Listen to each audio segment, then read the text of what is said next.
Hello.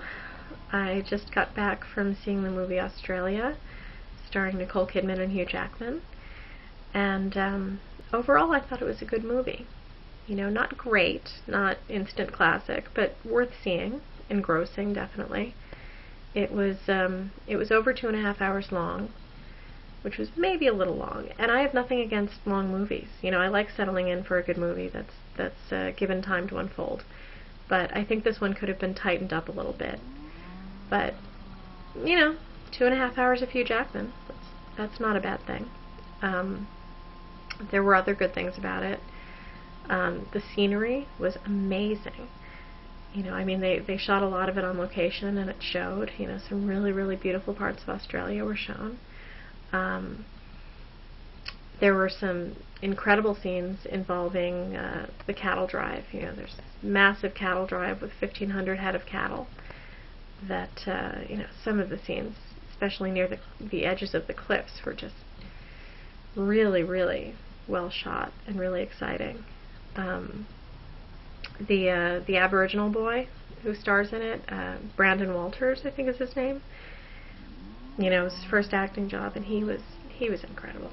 He was really, really good, really natural, very, very good actor. Nicole Kidman, you know, I don't always like her, but she was good. You know, she was hard to warm up to in the beginning, but she's supposed to be, so you can't fault her for that. And then as the movie goes on, you know, you see a different side of her. You see her develop and become actually likable.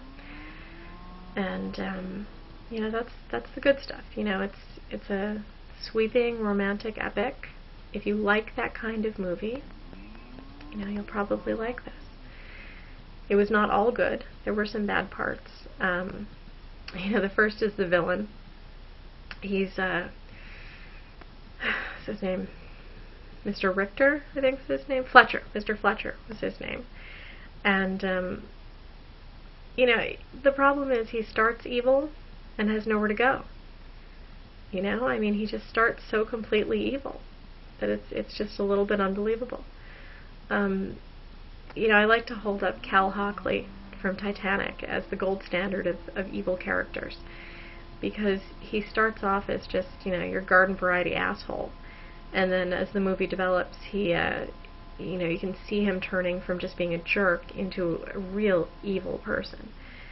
And you don't get to see that with Mr. Fletcher. You know, he's just kind of this one-dimensional evil guy, you know, who never really gets to go anywhere. So that for me was kind of a downer, because you want to have just the teeniest bit of sympathy for the evil characters, you know. I mean, unless it's a Bond film, just having somebody cartoonishly evil doesn't work. You know, you want them to be human. But, you know, he really isn't. He's just pure evil, which is hard to care about in any way. Another bad thing was all the references to the Wizard of Oz. Those got tiresome real fast. You know, I know the whole Oz connection, and the movie's set in 1939 when the Wizard of Oz was out, and it plays a part in the movie, but it didn't have to play such a big part. The references just got tiresome. And then there was, speaking of tiresome references, there's this magical black man who follows them around the entire time. And, you know, Spike Lee, I think first talked about the mystical Negro, he called him. You know, there's a lot of examples of the mystical black character who helps out the white characters. Will Smith in The Legend of Bagger Vance. Michael Clark Duncan in The Green Mile.